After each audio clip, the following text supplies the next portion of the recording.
Ótimo. Então, a gente está agora no terceiro dia, né, mas no segundo dia da minha participação.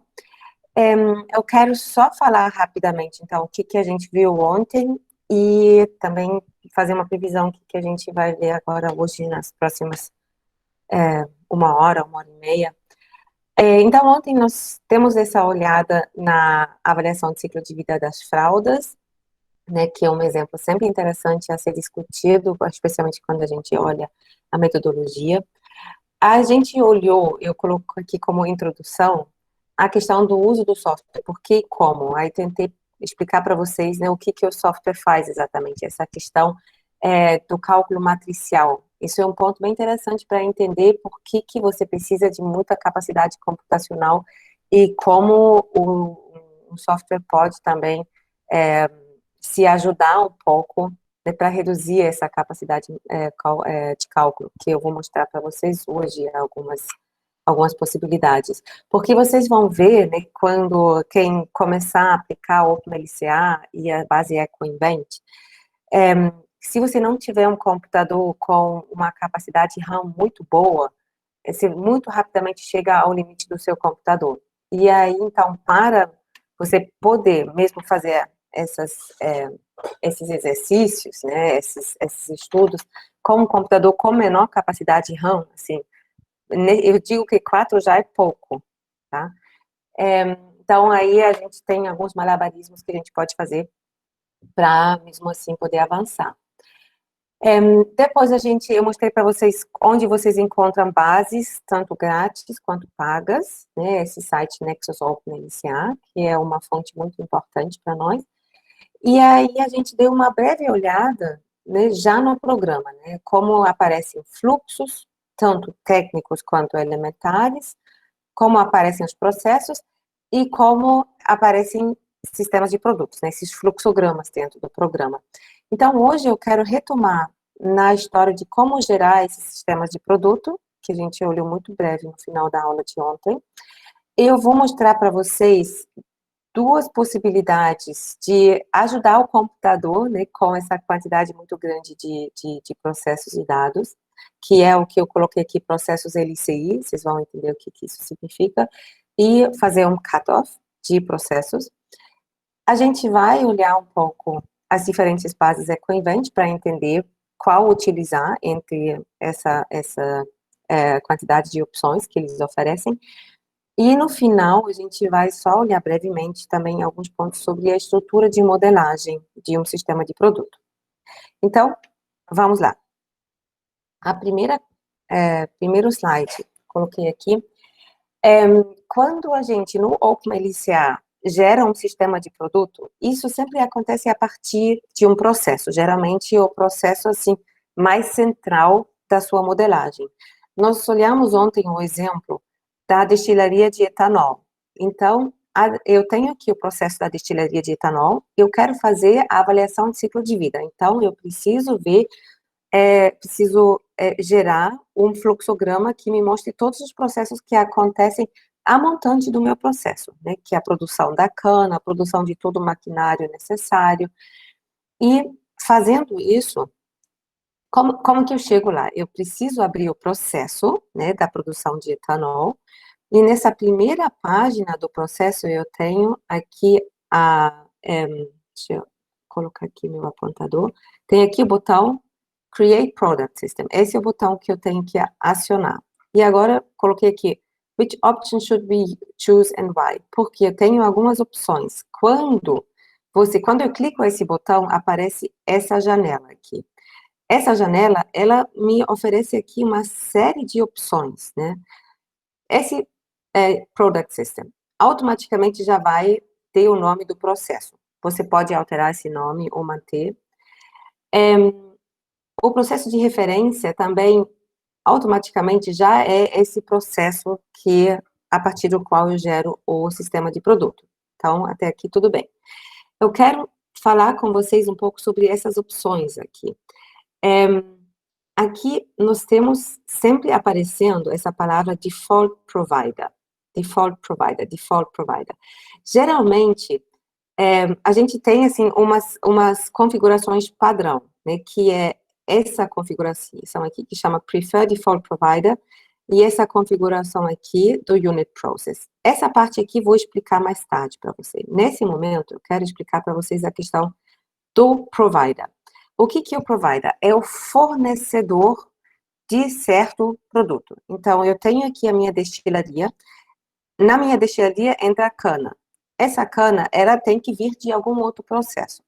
E nós temos no OpenLCA sempre definido qual é o fornecedor de um certo fluxo. E esse fornecedor, e agora eu vou passar aqui para o outro, só um segundo, para o OpenLCA mesmo. Eu vou entrar aqui nesse processo aqui, da produção do etanol. E vocês conseguem ver aqui essa coluna chama Provider. E nessa coluna, eu tenho, então, sempre indicado quem fornece uma certa entrada, que tudo isso são fluxos que eu preciso para o meu processo. Então, por exemplo, quem me fornece cloreto de cálcio. E aqui, eu tenho aqui indicado, olha só, o mercado. Mas eu tenho várias opções. Eu poderia também escolher um outro fornecedor. Então, a questão do default provider, né, o fornecedor padrão, se eu pedir para o programa usar o fornecedor padrão, ele vai usar quem está aqui indicado. Mas você pode ter casos, quando você faz uma modelagem manual, que você não quer exatamente conectar esse fornecedor padrão. Por isso, nós temos essas outras opções. Mas, de forma geral, eu, pessoalmente, nunca cheguei numa situação em que eu não tivesse optado aqui por essa opção, Preferred Default Providers. Então, é mesmo assim o mais comum para as situações que podem aparecer na sua modelagem, que você vai pedir para o programa sempre conectar quem está indicado ali na coluna. E aí, um outro ponto que vocês precisam prestar atenção quando vocês começam a modelar os próprios processos, né? Porque esse processo que vocês estão vendo aqui são processos que foram modelados pela EcoInvent. E a EcoInvent, né, faz isso com muito profissionalismo e para todos os processos a gente sempre tem os fornecedores indicados. Agora, quando você mesmo começa a modelar algum processo, né, que não esteja na base, você precisa meio que adicionar aí alguns novos produtos, você precisa prestar muita atenção para preencher bem essa coluna, porque se você não preencher essa coluna, o programa vai procurar por fornecedores muito aleatórios. Então, você gera um processo, vamos supor, de algum produto tipicamente brasileiro. Vamos lá pensar alguma coisa. A gente precisa modelar o biodiesel brasileiro. Na verdade, eu acho que ele já tem na base, mas vamos supor que não tivesse. E a gente precisa de vários ingredientes para esse biodiesel. Se você não indicar os ingredientes, por exemplo, energia elétrica, se você não indicar na coluna que a gente precisa de energia elétrica do Brasil, ele pode puxar a energia elétrica da China, da Austrália, da África do Sul. E isso vai, então, trazer um equívoco para a sua modelagem. Então, quando vocês começam a modelar, é muito importante prestar atenção de preencher essa coluna com os fornecedores corretos para o seu processo, tá? Então, esses são os primeiros pontos que eu queria chamar a atenção para esse procedimento de gerar um sistema de produtos, o Product System. O próximo ponto, vamos voltar aqui agora em tela cheia. Tá, isso aqui foi essa atenção aos providers. Então, a gente, ao clicar nesse botão de criar um Product System, nós vamos receber aqui uma nova página. O símbolo do Product System, desculpa, novamente meu apontador. O símbolo do Product System é esse mini fluxograma aqui, isso aqui são os Product Systems. E o que eu só queria novamente chamar a atenção, já mostrei isso ontem, quantos processos fazem parte desse Product System, tá? São mais que 10 mil processos agora. E aí fica novamente claro, né, a quantidade, assim, o Excel já não dá conta disso. Se você quiser gerar uma matriz no Excel, o Excel não tem capacidade computacional para fazer essa inversão. Aí, para fazer uma modelagem dessa através de um cálculo de tabela, vocês necessariamente tinham que trabalhar com R como MATLAB. Então, ou com software de avaliação de ciclo de vida. E aí, o próximo ponto, assim, que a gente vai atacar agora é a questão como que eu chego do sistema de produto, né, que é o inventário, na verdade, a gente sabe agora todas as entradas e saídas, mas a gente ainda não sabe o impacto ambiental. Então, a gente ainda precisa agora introduzir cálculos para chegar a impactos ambientais. Os impactos ambientais também, na aula na segunda-feira, né, já foram mencionados um pouco, como funciona e o que tipo de metodologias nós temos disponíveis. Então, aqui um exemplo, né, quando a gente trata do impacto mudança climática, nós temos modelagens que relatam simplesmente as emissões de gases de efeito estufa, e aí, geralmente, em CO2 equivalente, né? Então, o que o programa deve fazer? O programa vai identificar todas as gases que contribuem para o efeito estufa e vai aplicar fatores de caracterização, fatores de equivalência ao CO2, para que, no final, a gente não tenha um relato de CO2, metano, óxido nitroso, CFCs. Não, a gente vai transformar tudo em CO2 equivalente, e nosso resultado vai ser reportado em CO2 equivalente. Isso é algo muito comum, né, para várias áreas de impacto, né? Por exemplo, para acidificação, a gente contabiliza todos os acidificantes e relata em ECO2 equivalente. Ou para eutrofização, é em fosfato equivalente. Mas a gente também tem metodologias que tentam ir além, né? Que tentam olhar o que realmente é o dano causado.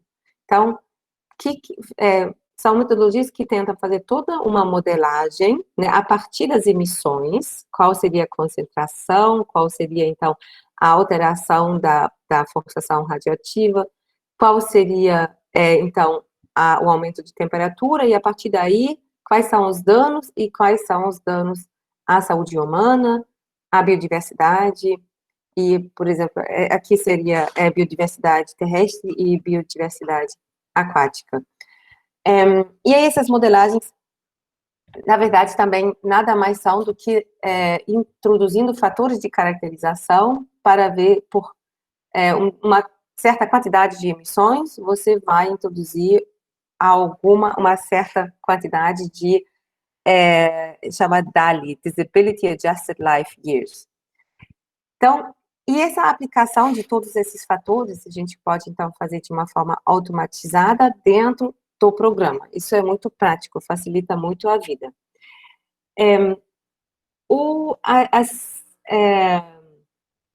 Os modelos, as metodologias que nós temos disponíveis são muitas. São vários grupos, né, elaboraram um conjunto de fatores de caracterização para uma série de impactos. Aqui a gente vê, assim, as categorias mais típicas, não é abrangente, há outros impactos também. E quais grupos ou quais metodologias a gente tem aí disponíveis? Lembrando que a maioria dessas metodologias foram elaboradas especificamente para outras regiões geográficas que a América do Sul. Mas tem algumas metodologias que pretendem ser globais. Eu digo pretendem porque isso traz muita incerteza na aplicação. Mas, assim, o mais promissor nesse sentido, assim, que foi identificado como mais promissor atualmente é o Recipe.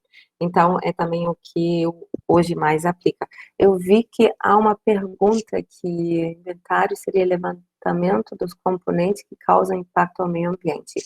Isso, William. O inventário, na verdade, o inventário é o levantamento de todas as entradas e saídas do processo. E aí, para lembrar os termos que a gente aprendeu ontem, essas entradas e saídas sempre são os fluxos elementários, né? Os elementary flows, que eles chamam em inglês. As intervenções ambientais.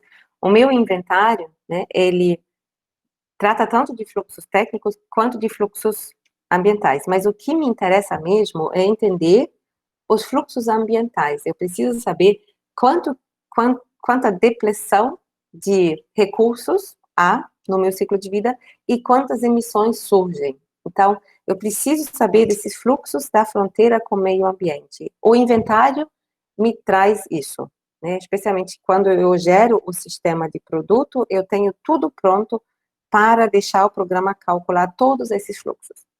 E aí, no próximo passo, seria o cálculo das emissões. A gente vai ver isso já.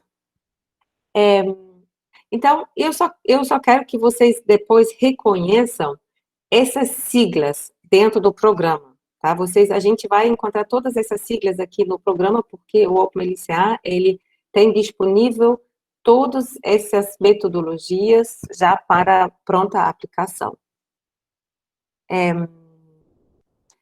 Bom, agora um ponto que é importante, vamos supor, vocês já baixaram o OpenLCA, já baixaram uma base de dados, por exemplo, a EcoInvent, e agora está tudo pronto para calcular o impacto ambiental do sistema, por exemplo, de produção de etanol. Quando você chega ao ponto de calcular, você vai perceber que, inicialmente, né, vai abrir uma janela assim, vou mostrar para vocês ainda onde exatamente ela abre, e a gente tem que escolher exatamente aqui qual é a metodologia de avaliação de impacto, né, que é uma dessas aqui. Mas, quando você clica aqui, está tudo vazio no primeiro momento. Por quê? Essas metodologias, eles não estão automaticamente associados a uma base de dados. São duas coisas diferentes. Uma coisa é a base, outra coisa são essas metodologias, né? Não porque o pessoal que faz as bases de dados são outros grupos do que os grupos que definem essas metodologias de impacto. Por isso que a gente tem que fazer uma integração manual. E como que faz essa integração manual? Eu estou falando agora dessa parte aqui. Essas metodologias de avaliação precisam ser importadas. Novamente, vocês precisam ir no site do OpenLCA Nexus, e aqui a gente tem LCIA Methods, Life Cycle Impact Assessment Methods. Vocês conseguem encontrar isso lá no site também. A gente tem várias versões, né, porque isso são as versões 2.2, era a versão aí de 10 anos atrás, todo ano eles lançam uma nova versão, atualizações, e é bom a gente sempre também ter, então, essas metodologias atualizadas. Por quê? Eventualmente, numa versão mais antiga, não tem um ou outro fluxo elementar que foi introduzido somente aqui, na versão mais nova, 3.7. Então, é muito importante a gente sempre aplicar uma metodologia de impacto ambiental que realmente seja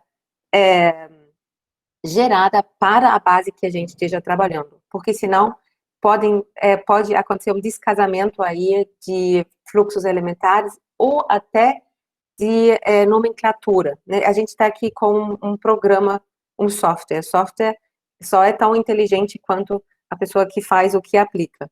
Então, imaginem que a gente tem uma base de dados em que o CO2 chama CO2. E a gente tem uma metodologia de impacto ambiental onde se chama dióxido de carbono. Isso é uma possibilidade, né? A gente tem várias possibilidades de nomear a mesma coisa. A gente sabe que CO2 e dióxido de carbono é a mesma coisa, mas um computador não sabe. Então, nesse sentido, saibam que é importante você ter certeza que é compatível, né? A base que você está usando e as metodologias de impacto ambiental têm que ser compatíveis. Então, eu tenho aqui carregado a base EcoInvent 3.7, então eu vou carregar as metodologias aqui também, EcoInvent 3.7. Eu vi aqui uma nova pergunta, não entendi como eu tenho que proceder caso o produto estudado não tenha na base de dados. Michele, vamos deixar essa pergunta para o final mesmo, tá? Isso é quando você gera um novo processo. Isso realmente é uma coisa que eu não tenho ainda discutido exatamente com vocês, mas eu vou mostrar, porque essa parte, ela é bem fácil, tá? Eu acho que bastante autoexplicativa, vou colocar isso no final da aula. Agora, falando novamente, voltando aqui à importação dessa base, a gente tem um outro ponto que é interessante. A gente tem diferentes formatos hoje em que o OpenLCA trabalha. Tem formato que é o mais tradicional deles. Esses arquivos eles chamam OpenLCA ou, na verdade, eles chamam .zolca. Vocês vão encontrar isso. Eu vou colocar isso no chat para todo mundo poder visualizar. .zolca. Isso que é geralmente a finalização dos arquivos que a gente vai utilizar. E tem agora, nas versões mais novas, vocês conseguem ver aqui, a partir de 3.6, um outro formato que justamente esse JSON LD.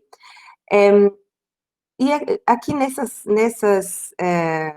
nesses arquivos, vocês às vezes têm a escolha de usar como Zolca ou como JSON.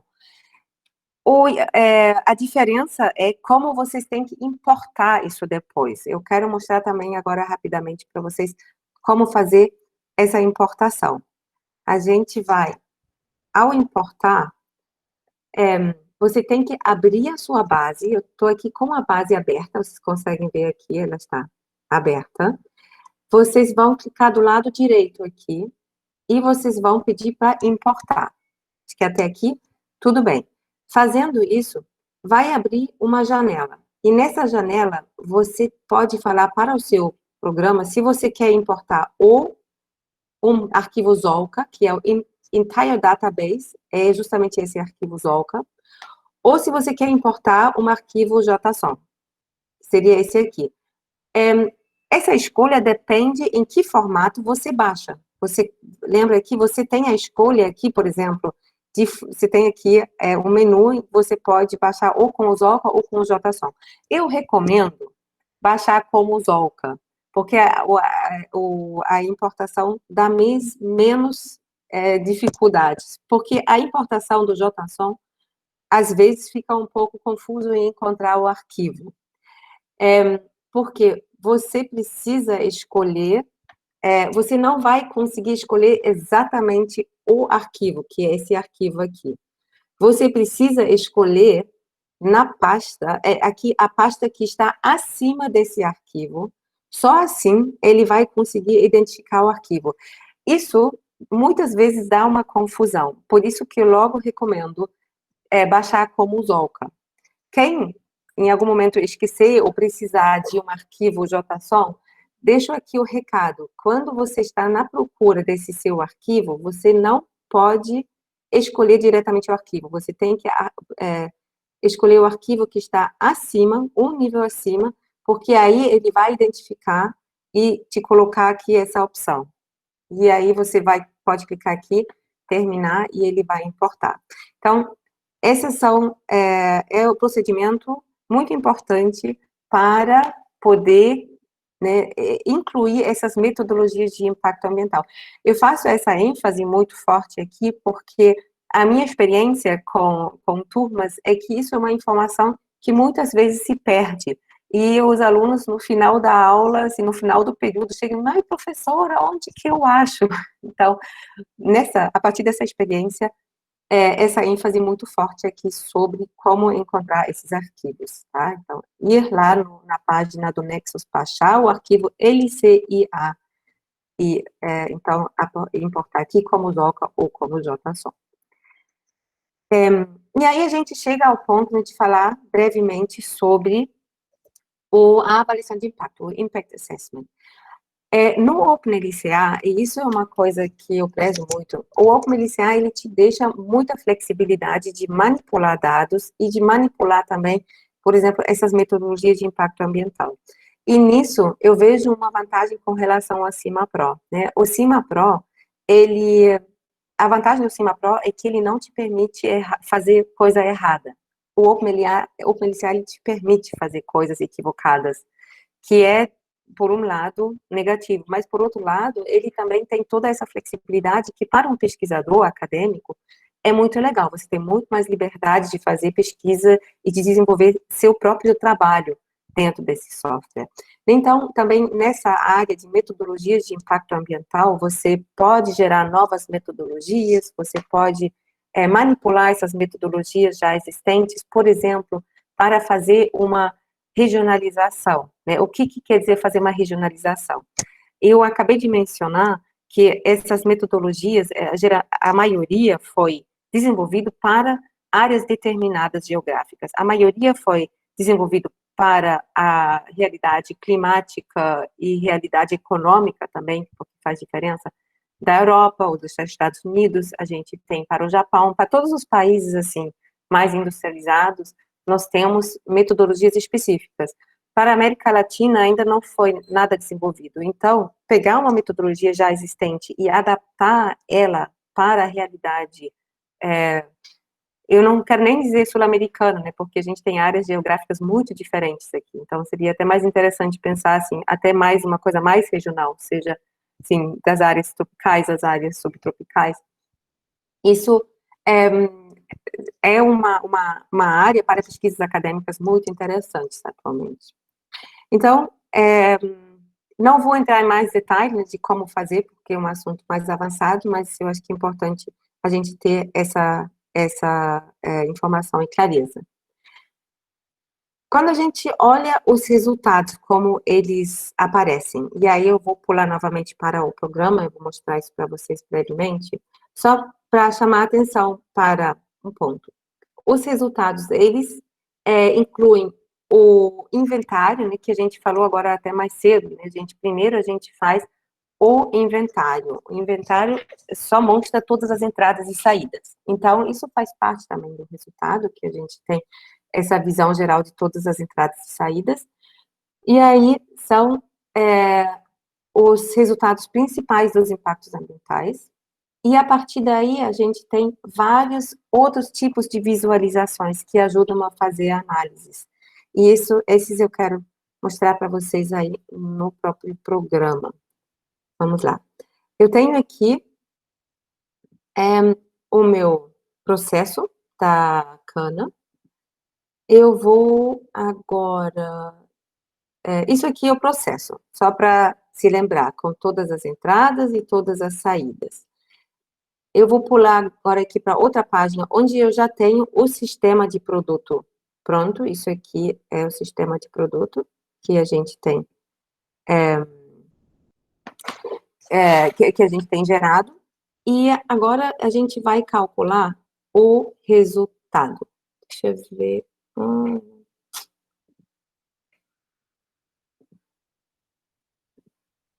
Pensei que eu tivesse ele já pronto aqui. Não, esqueci. Então, eu vou fazer o seguinte. Vamos lá. Para calcular o resultado, você vai aqui, nessa página aqui, e vai clicar em calcular. Eu vou fazer isso já, mas primeiro eu vou vou calcular aqui. Só um segundo. Isso é só porque eu tinha esquecido que eu preciso isso pronto, porque isso demora um pouquinho. Pronto, agora eu vou lá. Eu vou clicar aqui em calcular, e ele vai começar a calcular os resultados. Aqui vocês lembram que eu falei para vocês, vocês precisam escolher aqui, e vocês vão reconhecer aqui todas essas metodologias de impacto ambiental, porque aqui nessa base eu já fiz a importação. Então, depois da importação, vocês têm aqui essa ampla gama de possibilidades. Eu já escolhi aqui o Recipe Midpoint. E um outro ponto que a gente ainda pode só dar uma olhada breve, ele também pergunta aqui sobre as metodologias de alocação. Isso vocês lembram, um processo não pode ter vários produtos. Quando ele tem vários produtos, a gente precisa fazer a alocação. Para quem trabalha com a base EcoInvent, essa parte geralmente não tem muita importância, porque na base EcoInvent, todos os processos já foram alocados, todos os processos só têm um produto. Então, essa parte aqui sobre a alocação, geralmente não é relevante, porque os nossos processos não têm vários produtos, não são multifuncionais. Mas sempre tem aqui essa opção, né, entre causal, econômica, física, ou também como já definido nos processos, porque nos próprios processos você também já pode definir a alocação. Então, é um ponto que vocês, né, é bom vocês terem uma noção que isso existe, mas geralmente a gente não precisa trabalhar com isso. Então, eu escolhi aqui o Recipe Midpoint, eu vou pedir para fazer uma análise mais detalhada, né, isso ao contrário dos resultados rápidos. Essas opções aqui da LCA regionalizada e Monte Carlo, isso aqui é para incerteza, a gente não vai tratar nesse mini curso, né, porque são coisas um pouco mais avançadas.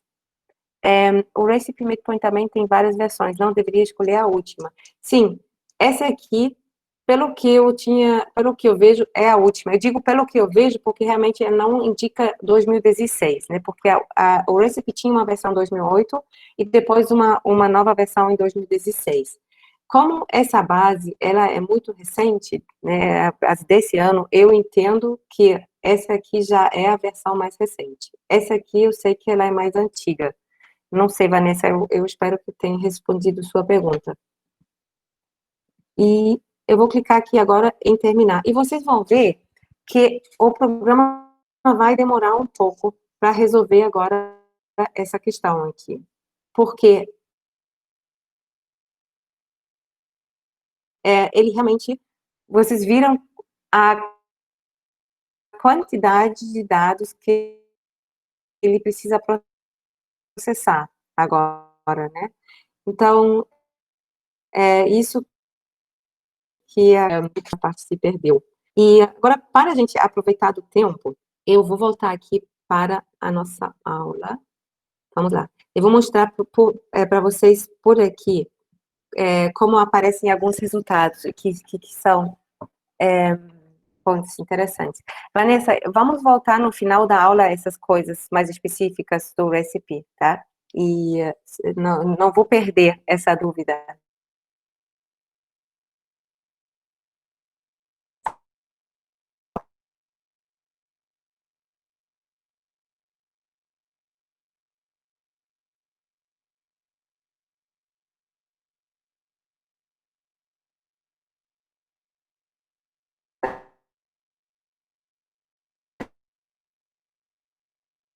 Mas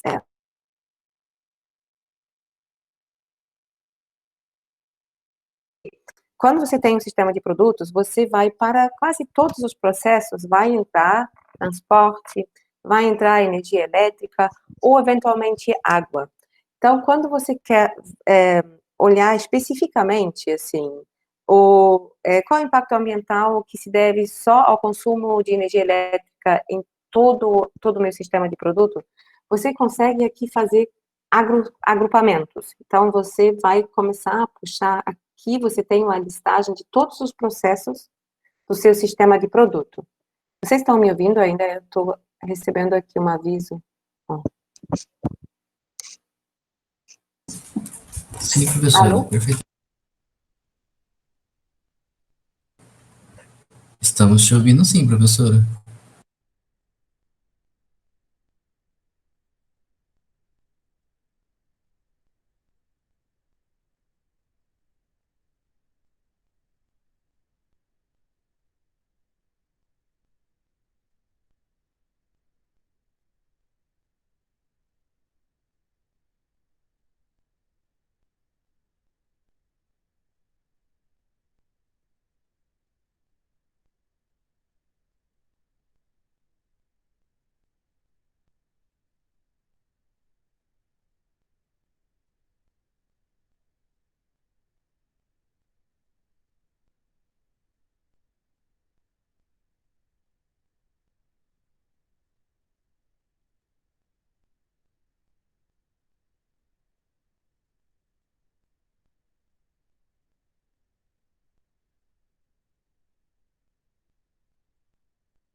Oi, pessoal. Eu já entrei em contato com a professora e ela está tentando reconectar, tá? Ela deve conseguir daqui a alguns minutinhos. Falou que vai dar tudo certo.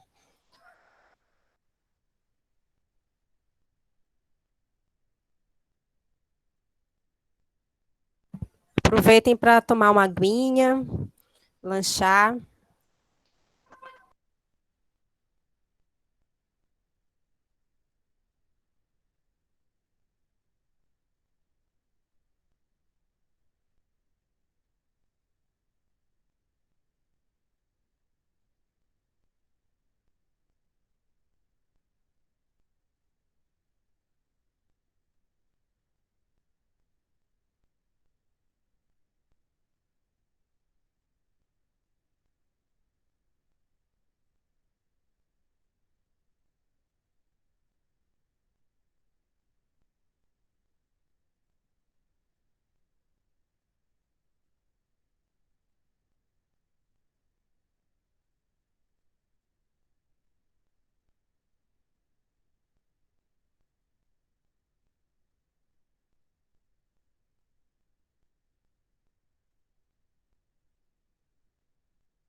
Olá, gente, eu voltei. Me desculpem. É, o que aconteceu aqui agora é justamente a questão da capacidade computacional do OpenLCA, porque vocês viram que eu tentei rodar, né, o OpenLCA e ao mesmo tempo dar aula. E aí o computador não dá conta, isso que aconteceu.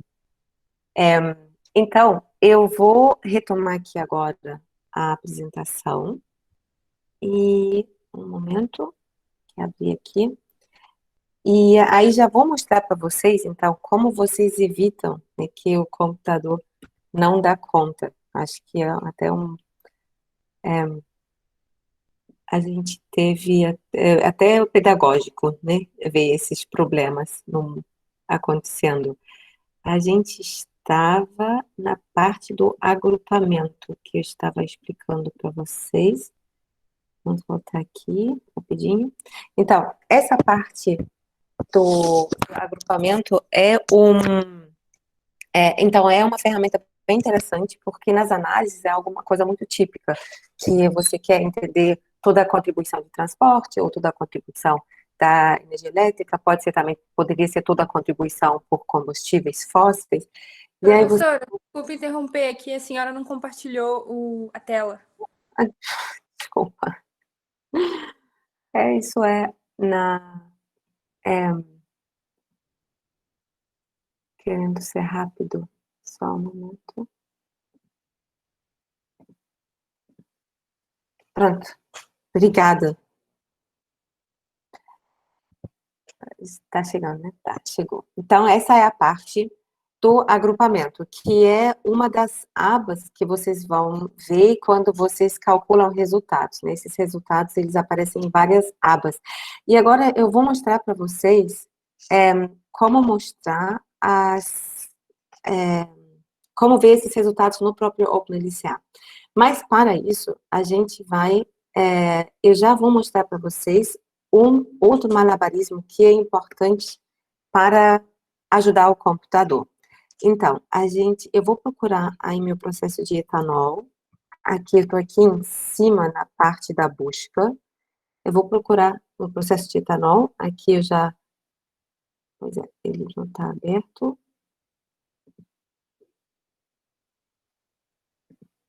tem que fechar tudo, porque ele abriu assim,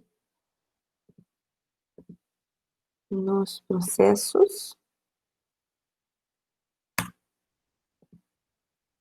Aqui são os diferentes processos de etanol que eu tenho aqui.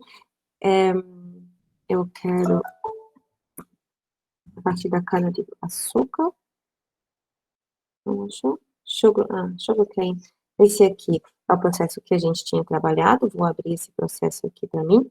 E agora um ponto que é importante. No momento de gerar o sistema de produto, esse é o momento em que o programa gera a matriz, né? Em que ele vai juntar todos os processos que fazem parte desse sistema de produto. E aqui eu tenho a possibilidade, aqui embaixo, chama cut-off. Aqui eu posso pedir para o programa cortar processos que não são tão importantes. E esse cut-off eu vou fazer agora aqui.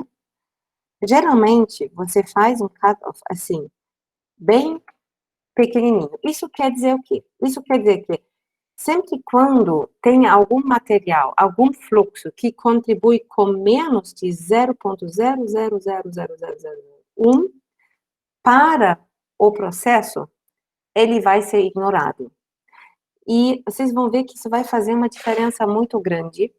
E como aqui eu corto só processos que contribuem muito pouco, no resultado final é quase imperceptível. Mas um ponto que é importante, quando a gente aplica esse malabarismo assim de corte, a gente tem que averiguar se o resultado realmente não é alterado de forma significativa. Como é que eu faço isso? Nesse caso aqui, eu coloquei 1, 2, 3, 4, 5 zeros. Então, eu vou calcular com 5 zeros, e depois, para averiguar, você tem que fazer um cut-off com 6 zeros, e ver se ainda tem alguma diferença relevante. Se tiver, então, faz um com 7 zeros.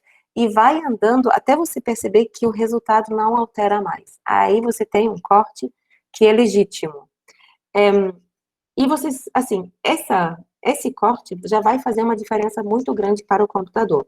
A gente pode averiguar isso quando eu clico agora aqui em terminar, vai ser mais rápido. E nas estatísticas, aqui eu posso ver quantos processos agora estão no meu sistema. E olha só, agora eu tenho, em vez de 13 mil processos, eu tenho só 3.611 processos dentro da minha matriz. Então, isso aqui já é bem mais tranquilo para o programa, e até eu acho que o Excel, eu acho que trabalha até 2.000 colunas, se não me engano. Mas, então, aqui isso já poderia quase ser processado no Excel da vida. Então, esse agora, a partir desse sistema, vocês podem ver aqui, no gráfico, você não vê uma diferença muito significativa. E a gente vai agora calcular, que eu quero mostrar para vocês os resultados. Quando eu clico agora em calcular, ele não... sim, quero salvar tudo. Aqui, novamente, o Recipe Midpoint. Ele não deve ter tantas dificuldades do que teve no processo original. E também acredito que não vai cair a ligação. Espero. Pronto, já calculou. Né? Foi uma coisa agora bem tranquila. E agora a gente consegue dar uma olhada em todas essas abas que nós temos aqui. Quer dizer, assim, não vamos dar uma olhada em todos, eu quero chamar a atenção para as análises mais interessantes aqui no OpenLCA. Então, a primeira aba dá dá os resultados em termos dos mais relevantes, o que se destaca. Aqui, por exemplo, com relação top 5 contributions to impact category results. Então, para todas as categorias que fazem parte da minha metodologia, né, a gente tem aqui as diferentes categorias de impactos, a gente sempre vê logo de cara qual é o processo que mais contribui para uma determinada categoria. Então, para a depressão de recursos fósseis, o que mais contribui é o processo de produção de gás e petróleo. Agora, o que a gente não vê aqui é em que momento acontece, onde esse processo está inserido. A gente só vê que esse processo é o mais relevante para essa categoria, e a gente pode agora averiguar todas as categorias. Pessoalmente, em termos de análise, eu pouco trabalho com essa parte dos processos assim mais relevantes de cara. A gente tem aqui também com relação aos fluxos, quais são os fluxos que mais contribuem para uma certa categoria. O que eu acho geralmente mais interessante em termos de análise é o que eles chamam de árvore de contribuição, porque nessa árvore das contribuições, a gente pode olhar ou por fluxo, ou por categoria de impacto, em qual momento da cadeia acontecem mesmo os impactos ambientais. Quando a gente, exemplo que eu mais gosto de apresentar, a gente olha a categoria de impacto mudança climática. Aqui nós temos, então, todos os processos que nós temos ao longo da cadeia e de uma forma subsequente. Então, tudo, de certa forma, contribui para o processamento da cana na destilaria.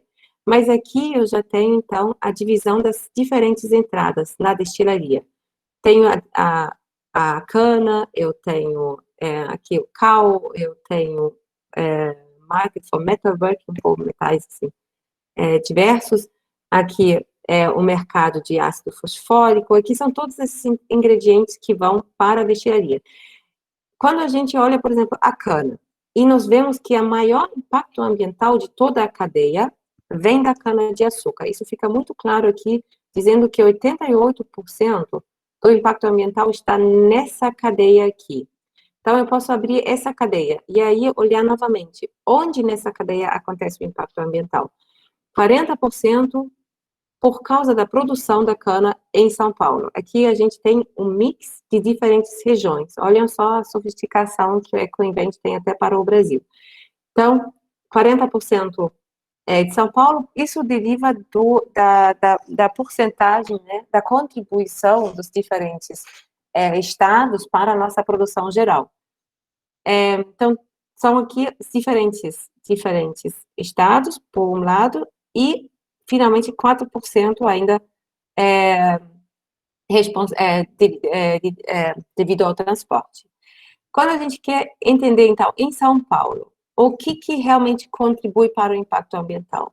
Entra aqui, por exemplo, produção de fertilizantes, né, a ureia, entra aqui a parte da coleta da cana. Na coleta da cana, quem é responsável? O diesel e a máquina. Aqui, assim, seria a produção do diesel, aqui seria a produção da máquina. E vocês conseguem ver que ainda tem um gap aqui, né? Aqui são 0,3%, aqui 0,3%, e aqui são 3%. E aqui, justamente nesse meio aqui, acontece o quê? A própria combustão do diesel, né? Então, esse processo aqui, ele mostra os impactos ambientais devido à combustão, porque aqui é só a produção do diesel. E esse gap aqui, em termos de emissões de gás de efeito estufa, é essa combustão.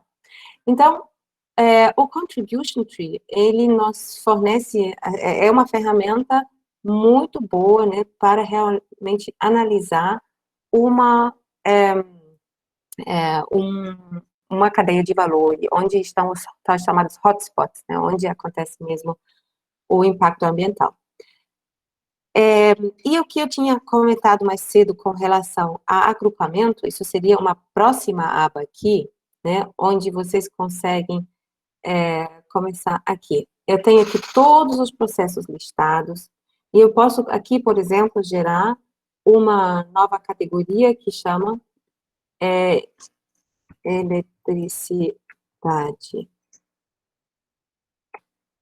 E aí, o que eu posso fazer? Eu posso começar a procurar, é uma coisa assim, um trabalho que pode demorar, dependendo da quantidade de processos, e eu posso começar a procurar aqui todos os processos ligados à geração de energia elétrica. Não vou fazer isso agora aqui, porque isso vai comer um tempo que eu acho que não acrescenta muito, mas a ideia, então, de você pegar um processo e mover para a pasta da eletricidade. Você faz isso com todos os processos e você vai, então, poder fazer aqui análises que contribui todos os processos de eletricidade ou todos os processos de transporte. A gente tem também aqui a possibilidade de ver dados localizados, regionalizados. No caso, por que o map não está? Isso pode ser uma questão agora também de capacidade de dados e conexão com a internet. Aqui, com uma boa conexão da internet, ele carrega o mapa e mostra geralmente onde acontecem os impactos ambientais, para você ter uma ideia da sua cadeia global, né? Então, isso pode ser interessante também para algumas análises. Esse mapa não está carregando, eu acredito que seja por causa, né, da carga que ele tem aí já com o Classroom. Bom, isso são, assim, os pontos talvez mais relevantes que eu queria mostrar para vocês em termos de análise de impactos, o que pode ser feito. Então, as análises aqui, ali eu acho que o OpenLCA é tão versátil quanto o Cima Pro, não vejo uma diferença, assim, relevante.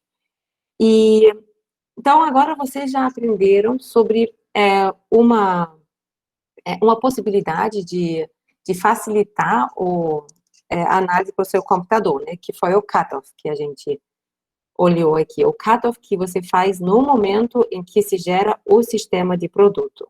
Aqui, esse cutoff.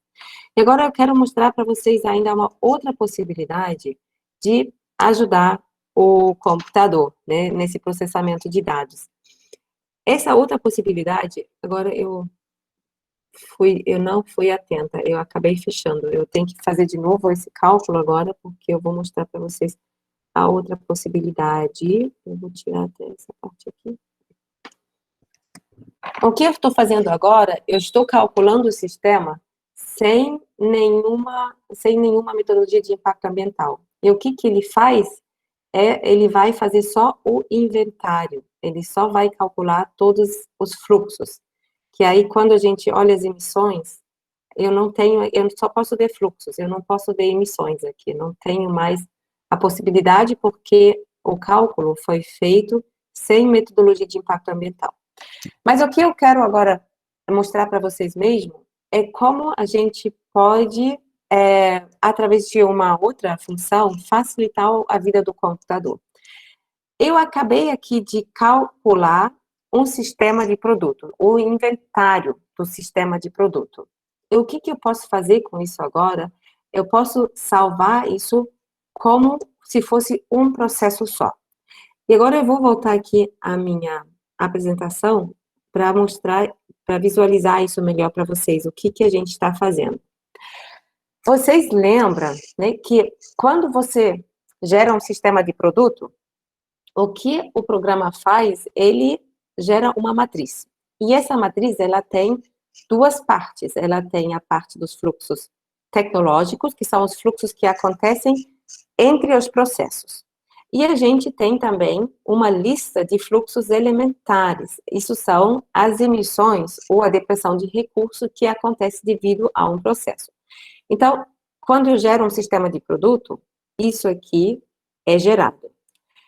Quando eu calculo o resultado de um sistema de produto, o programa aplica, né? O programa define o vetor de escalonamento e aplica. E o resultado é um vetor. Nesse vetor, a gente tem o nosso produto final, geralmente, né? Esse vetor a gente chama o vetor da demanda final. Esse vetor, geralmente, é para o nosso produto de interesse, por exemplo, etanol, 1 litro de etanol. Opa, isso foi sem querer. A gente tem esse vetor aqui, 1 litro de etanol, e todos os outros fluxos são zerados, porque no meu sistema de produto, eu só tenho o objetivo de gerar 1 litro de etanol. Os restantes não quero nenhum outro produto, a partir desse meu sistema de produto. Então, eu tenho aqui um vetor, geralmente 1 e 0, todos as outras saídas, e eu vou ter aqui como resultado todas as intervenções ambientais que resultam desse sistema de produto. O que eu gero, o que é depressão de recursos, o que é geração de emissões, para a produção de 1 litro de etanol sob o ciclo de vida. Isso é o resultado. Então, quando eu uso essa função aqui, salva como resultado de Life Cycle Inventory, LCI, é o Life Cycle Inventory. Salva como Life Cycle Inventory, o que o programa faz? Ele acabou de calcular esses resultados e ele vai salvar como se fosse um processo só. Porque aí vocês percebem que eu transformo uma matriz em um vetor. E essa matriz aqui, tudo bem, ela só tem 2 colunas, mas vocês lembram que a matriz original, ela tinha 13 mil processos, então 13 mil colunas. Então, dessa forma, você pode, se você não quiser utilizar o cutoff, você pode pegar subsistemas do seu processo, você calcula esses subsistemas, você transforma esse subsistema em uma coluna só. E aí você vai conseguir, então, por exemplo, fazer um sistema de produto maior com esses processos que chama LCI. Porque imaginam só, eu estava agora aqui olhando a produção de etanol. Etanol é um insumo para vários outros processos, né? Vamos supor, eu quero fazer a comparação entre um carro a etanol e um carro elétrico. O carro a etanol é só uma entrada de muito mais entradas. Então, vocês perceberam a dificuldade do computador, e ele tem RAM muito grande, de calcular só etanol. Então, se você fizer um sistema de produto assim, né, mais realista, né, para uma avaliação de ciclo de vida, que vai, então, afinal, teria mais que 60 mil colunas, a gente percebe que até num computador muito bom, a gente vai chegar ao limite muito rápido. Por isso que essas possibilidades, né, de você agregar certas unidades, né, por exemplo, a produção de etanol, eu vou pegar, então, o ciclo de vida do etanol e agregar dentro de uma coluna, tá? Então, isso é o outro malabarismo que a gente pode fazer. E, para vocês entenderem a diferença, o símbolo para um processo unitário é um P vazio, e o símbolo para um processo já LCI, Life Cycle Inventory, é um P cheio. Olhando isso no nosso programa, eu tenho aqui, tem uma possibilidade de salvar como tal. Ele vai dar o mesmo nome. E a gente vai ter, então, a produção de etanol como se fosse um processo. E reparem agora em um detalhe interessante. Não. Nesse caso, a gente não vê. Eu vou mostrar isso para vocês no outro que eu já fiz mais cedo hoje. Vamos lá.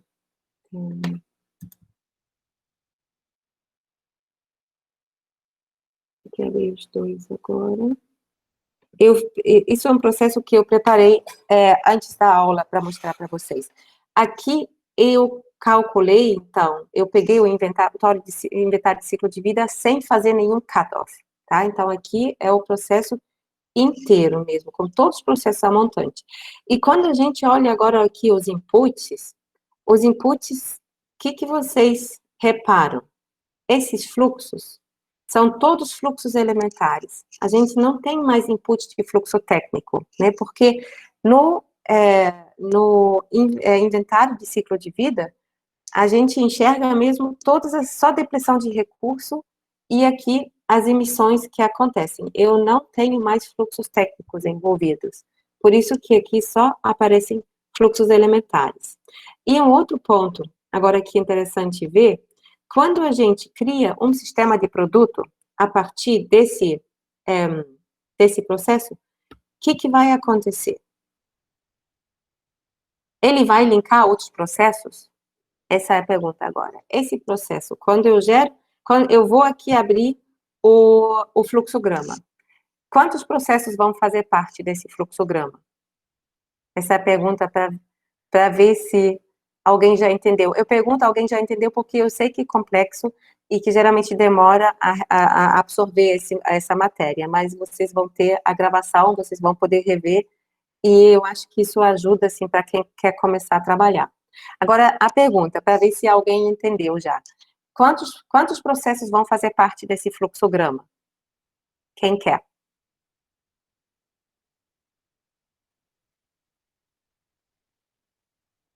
Um chute.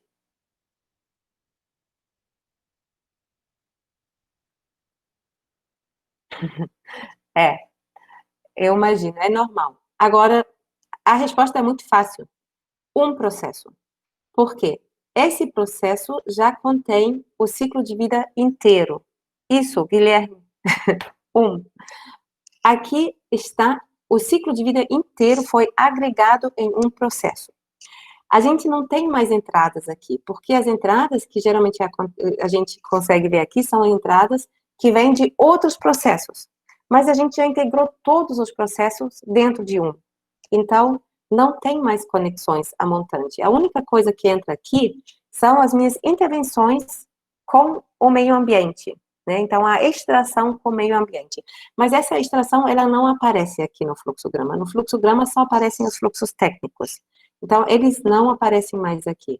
Eu só posso ver o que entra no próprio processo quando a gente olha... Não, desculpa, esse é o processo aqui. Quando a gente olha inputs e outputs. E os meus inputs aqui, todos com essa folhinha verde, são todos fluxos elementares. Não tem mais fluxo. Então, o segredo, assim, o ponto interessante, por que eu passo isso para vocês, assim, com essa ênfase? Porque eu sei que, na prática, quando vocês começam a usar o programa, vocês vão chegar nessas limitações da questão computacional. E aí, vocês têm essa opção, ou fazer o cut-off, ou juntar, né, sub-áreas do seu ciclo de vida em um processo só. É isso que aconteceu aqui. Então, revendo a gravação, eu acredito que vocês, assim, essas questões, assim, que às vezes são difíceis de se entender, eu acredito que tenha tido vários pontos. Ao fazer, né, quando vocês colocam a mão na massa, quando vocês tentam fazer, vocês vão chegar nessas questões, e aí é bom ter essa gravação e rever e ver essas dicas, que vai ficar muito claro. E agora voltando, porque a gente tem ainda algumas poucas coisas que eu queria mostrar para vocês, eu vou entrar agora na questão da base EcoInvent. Isso vai ser agora uma breve visita só para vocês terem uma noção que é a diferença entre, e a gente tem isso aqui embaixo, tem colocado isso aqui, a gente tem essas três bases, cut-off, apos e consequencial, ela chama. Isso são as siglas que foram utilizadas pela EcoInvent para, né, meio que explicar a diferença entre as diferentes bases. Para quem vê pela primeira vez, são siglas até um pouco estranhas. Mas, vamos lá, por que a EcoInvent precisa oferecer três bases? Na verdade, isso inicialmente, quando a EcoInvent começou, até a versão 2.2, se não me engano, ela disponibilizou só uma base, que é a base Cutoff. A base Cutoff, ela é a mais básica, a mais, eu diria também, tranquila de se entender. Eu vou mostrar para vocês, né, e por que ela é mais tranquila e por que ela também é mais aplicada. Nós temos, de forma geral, na base EcoInvent, a dificuldade que não podemos oferecer processos multifuncionais, né? Um processo pode ter um produto só. Como na vida real, a maioria dos processos são multifuncionais, a gente geralmente vê processos que não são mais os originais, né? A gente tem sempre o processo que eles chamam parent process, o processo pai, que é o processo como ele acontece de verdade, e a gente tem child processes, né, que são as crianças que foram manipuladas. Então, eu vou ter desse processo de produção de calor e eletricidade, um processo que só produz calor e um processo que só produz eletricidade. Os processos originais, esses parent processes, vocês podem consultar. A base EcoInvent, ela tem uma outra página que chama EcoQuery, e nesse site EcoQuery, vou colocar aqui no chat para vocês também, vocês conseguem fazer o registro, EcoQuery. Você precisa só fazer um registro, não custa nada, e você consegue acessar todos os processos que foram modelados na base EcoInvent. Então, acesso a esses dados, todo mundo tem de graça. É uma fonte muito interessante, assim, de dados, até para quem não faz ACV, mas quem quer fazer outro tipo de estudo. E, bom, então, essa manipulação aqui, ela acontece de forma diferente nessas diferentes bases. Então, isso a gente vai olhar agora um pouquinho. As primeiras duas bases, cutoff e apos, têm muita coisa em comum. Essas duas bases, elas, a princípio, trabalham com a ideia da alocação. Quando você tem dois produtos, quando você tem coprodutos, se faz uma alocação. O processo é subdividido e o impacto ambiental que acontece aqui nessa atividade 1 vai ser dividido para o produto A e para o produto B. Isso pode acontecer também para, então, um produto B e um produto C, numa segunda atividade. Por exemplo, as duas atividades têm energia elétrica como um coproduto. Então, eu vou ter várias atividades que geram energia elétrica. E o que a gente ainda pode observar nessas bases, muitas vezes, você vai ter a agregação, então, de um processo para a geração de energia elétrica. Então, a geração de energia elétrica vai ter entradas que pertencem à atividade 1 e que pertencem à atividade 2, porque isso foi misturado aqui para a geração de energia elétrica. Por isso, vocês têm, quando vocês abrem processos na base EcoInvent, vocês podem ficar, às vezes, um pouco confusos, porque vocês não vão reconhecer o processo como ele acontece no mundo real. Ele está aí manipulado para fins de modelagem. Isso já gerou muita crítica também, porque não ajuda para a transparência de análise, né? A gente tem um pouco esse problema. Quando a gente trabalha com essas bases muito grandes, às vezes, no momento da análise, da interpretação, surgem muitas dúvidas, mas de onde vem esse processo? Mas o que o insumo tal tem a ver com o meu produto? Porque não é mais tão straightforward, né? Você precisa realmente ter um pouco o entendimento como esses processos foram manipulados para chegar no seu produto. Para a base cut-off, ainda é relativamente tranquilo, porque imagina agora o exemplo que eu acabei de dar para vocês. A gente tem energia elétrica da atividade A e energia elétrica da atividade B, 2, desculpa. E isso acontece, nesse processo aqui, geralmente vai aparecer como eletricidade a partir da geração de, vamos lá, biogás e eletricidade a partir da produção de cimento. Você ainda consegue entender muito bem de onde vem esse produto, né, eletricidade, e normalmente não traz tanta dificuldade na análise. Na base APOS, fica um pouco mais confuso, e isso a gente vai ver agora a diferença entre a base cutoff e a base APOS. O que acontece na base cutoff? E a diferença entre APOS e cutoff é basicamente como a gente trata produtos de reciclagem ou outros coprodutos que acontecem no tratamento de resíduos. E isso é uma coisa que realmente geralmente faz uma diferença grande na aplicação dessas bases. Olhem o que acontece. Quando a gente, na base cutoff, tem algum resíduo, vamos supor, eu tenho aqui a atividade da produção do consumo de Coca-Cola. O consumo de Coca-Cola gera como resíduo uma lata, né? Esse resíduo, ele vai para um tratamento de resíduo. E ela vai ser reciclada. Então, da minha atividade aqui do tratamento de resíduo, sai alumínio reciclado. Então, eu tenho, de certa forma, atrelado ao meu consumo de Coca-Cola, a produção de alumínio reciclado.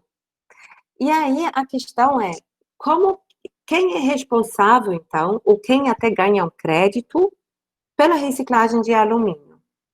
Eu vou dar esse crédito a essa atividade ou não?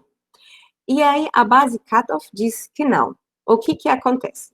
Todo o impacto ambiental, ainda o processo de reciclagem, todo esse impacto ambiental, eu vou atrelar aqui ao consumo da Coca-Cola. E na minha base, eu vou disponibilizar alumínio reciclado, mas que eu não vou vincular mais a esse processo. Eu vou fazer um corte aqui. Por isso que essa base chama cutoff. Aqui é o corte. E esse alumínio que aparece aqui, na base, ele sempre tem um nome específico. Ele tem um nome que chama recycled content. e muitas vezes tem cut-off. Então, quando você, na base, encontra alumínio com o termo recycled content, você sabe que esse alumínio, então, não é alumínio virgem, mas é um alumínio que chega sem atrelação de impacto ambiental, né? Alumínio virgem geralmente vai se conectar a toda a cadeia da produção do alumínio, que é muito impactante. Esse alumínio, recycled content, é um alumínio que vem do nada, né, porque foi cortado aqui, ele vem do nada e ele não traz com ele nenhum impacto ambiental. Isso acontece na base cut-off. E é uma questão, assim, para fins de análise, é relativamente fácil de se entender. Você não gera muita intransparência. Mas, por outro lado, você tem que se questionar. É o mais sincero, né? É o mais... Faz sentido mesmo? Eu não deveria, na verdade, atrelar isso aqui, sim, ao consumo da Coca-Cola, tanto em relação a passivos, quanto em relação a créditos, né, do impacto ambiental? Porque a Coca-Cola aqui, ela tem que arcar, e eu sou contra a Coca-Cola, tá? Mas a gente tem que ser justo. A Coca-Cola aqui, ela tem que arcar com o impacto, né, da produção do alumínio, arca ainda com o impacto da reciclagem do alumínio, mas não ganha nenhum crédito por também fornecer alumínio reciclado. E aí, a partir desse pensamento, foi gerado a base APOS. Nessa base APOS, a gente vai ver o quê? Você tem aqui a atividade de consumir Coca-Cola. Aqui é toda a questão, assim, do mercado de resíduos. A gente tem aqui a reciclagem da latinha. E aqui sai a latinha. E agora, o que a base APOS faz? Ela diz que, não, então eu tenho aqui, de certa forma, o coproduto de alumínio reciclado, que eu vou adicionar aqui, porque, na verdade, essa atividade, ela é responsável pela geração do alumínio reciclado. Se não fosse o consumo da Coca-Cola, eu não teria alumínio reciclado aqui. E reparem, essa atividade aqui, a montante dela tem a produção do alumínio. Então, aqui eu vou arcar com o impacto ambiental da produção do alumínio. Mas eu tenho aqui também a geração de alumínio reciclado. E isso pode gerar um crédito ambiental, né, também para essa atividade.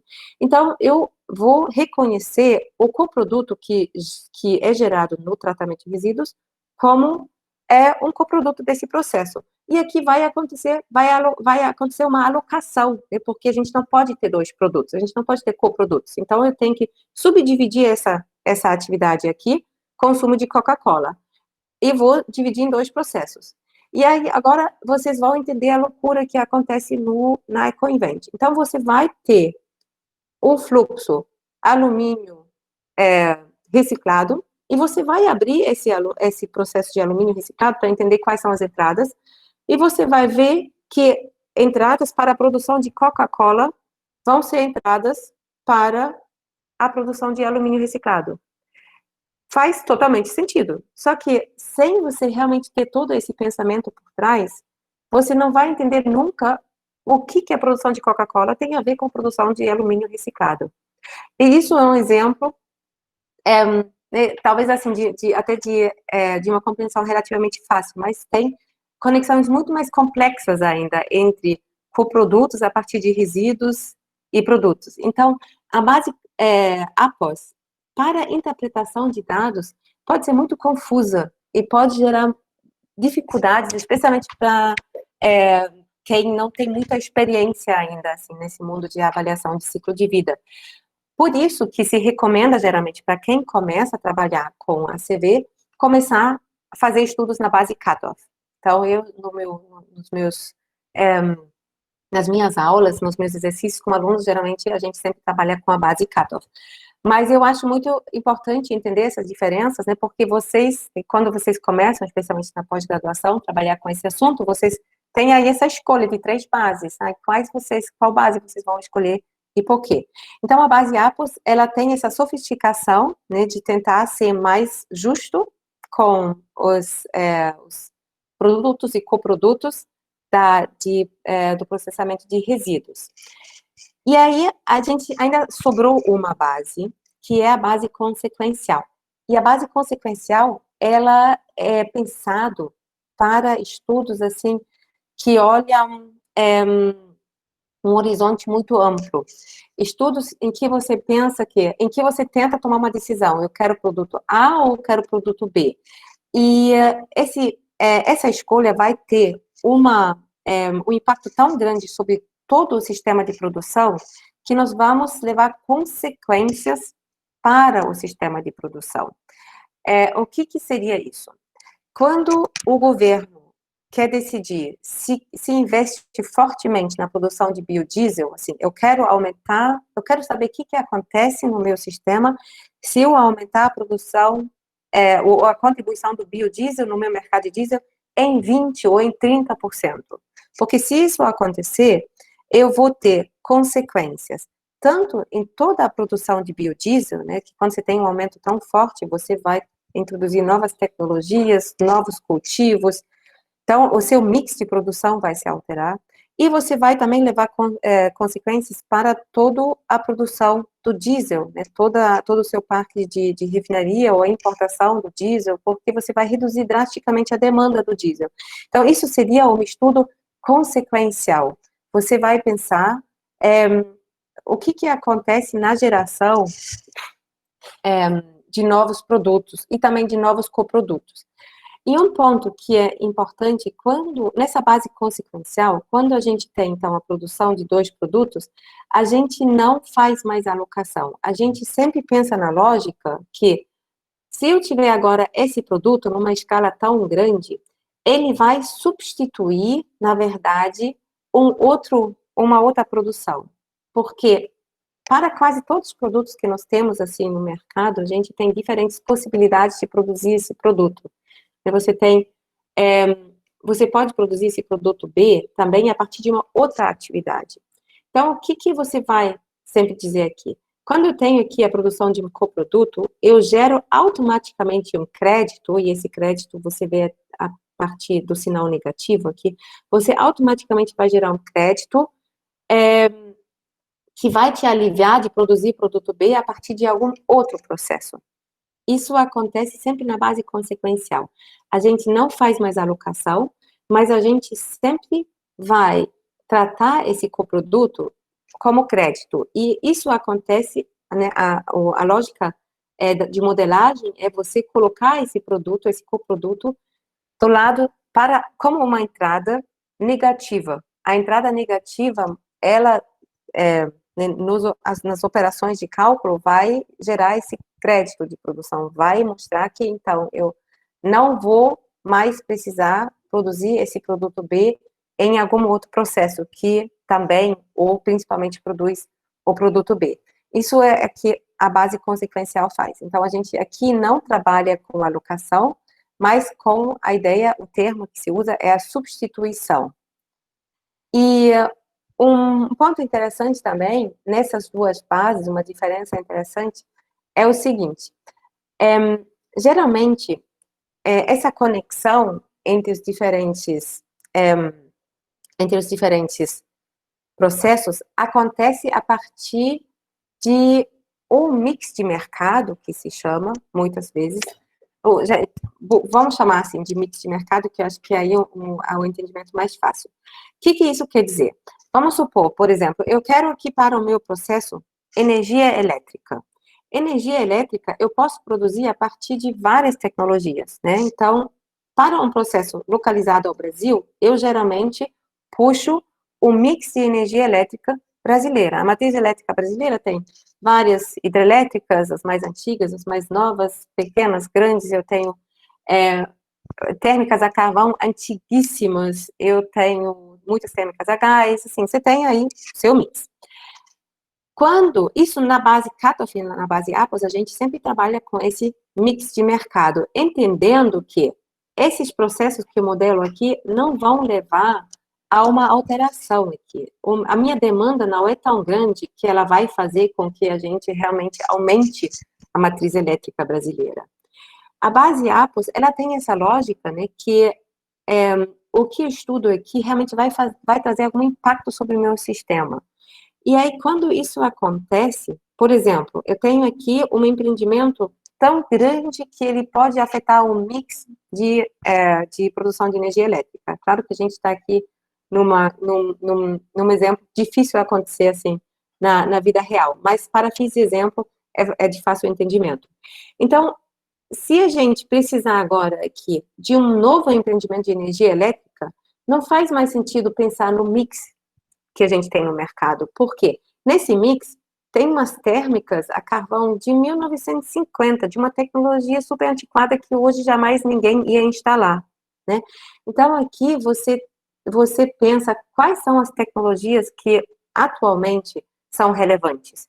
E você vai modelar aqui a energia elétrica só com as tecnologias que atualmente entram e têm relevância, tá? Então, isso é um ponto que é uma diferença, de forma geral, na base consequencial.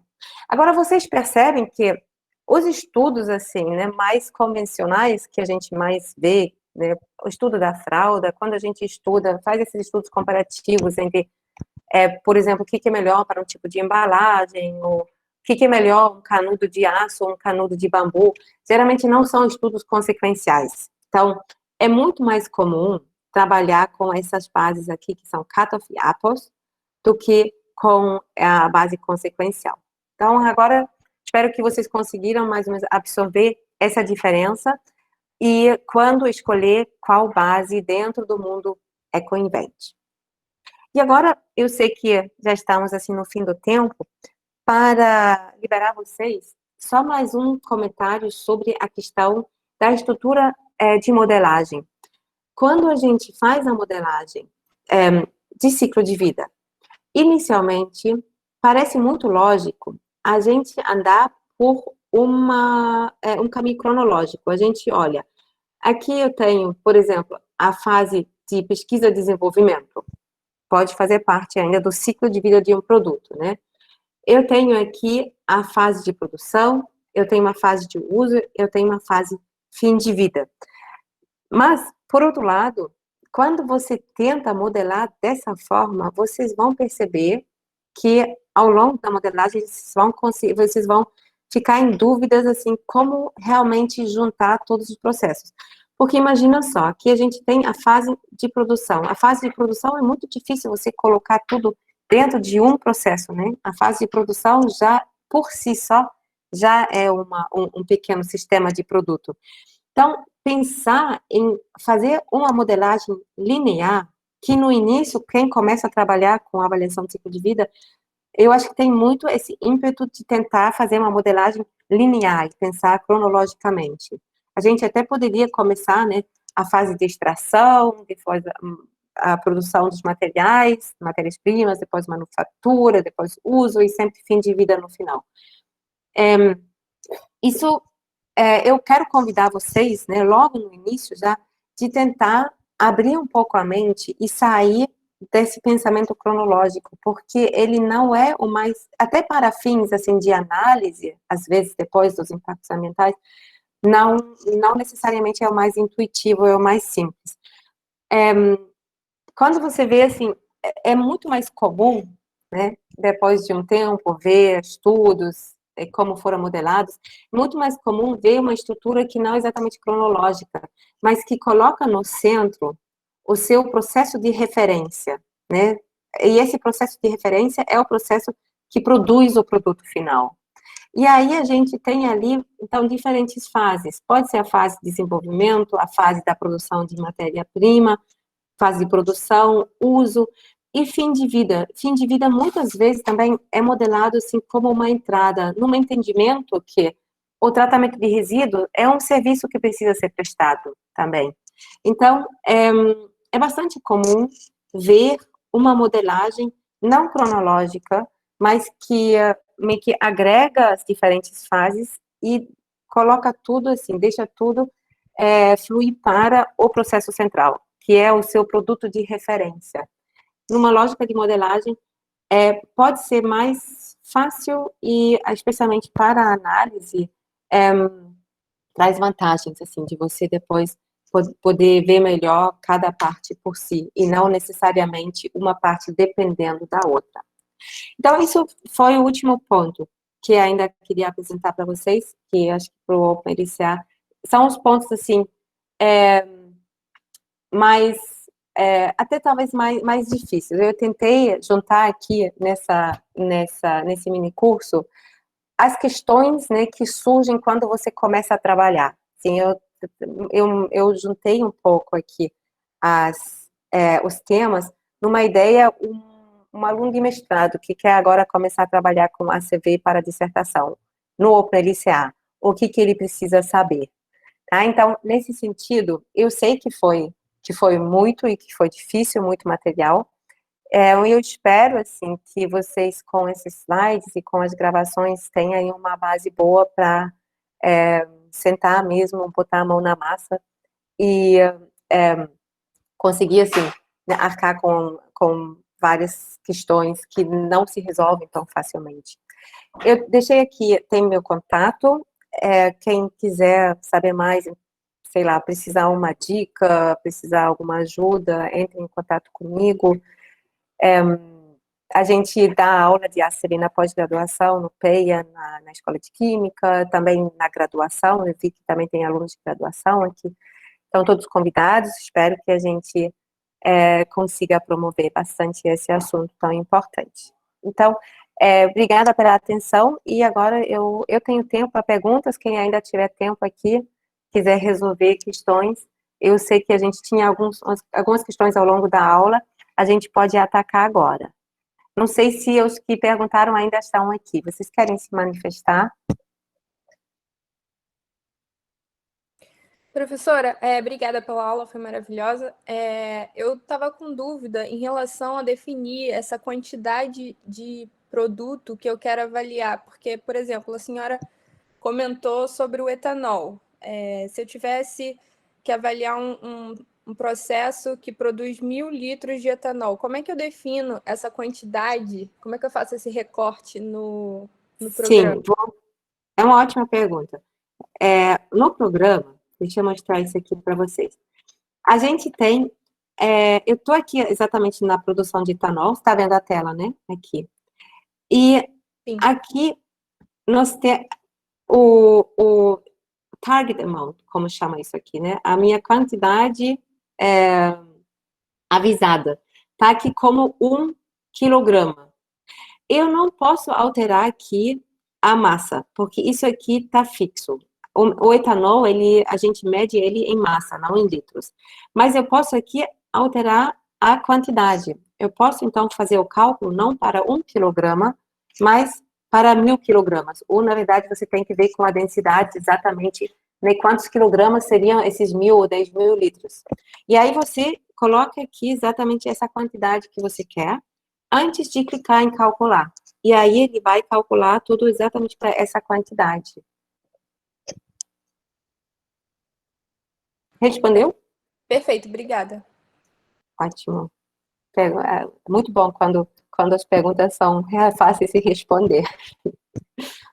Eu lembro de uma pergunta sobre como gerar o processo. Eu não sei, eu não lembro mais a aluna que perguntou. Não sei se ela ainda está aqui ou se vocês querem que eu faça uma demonstração disso.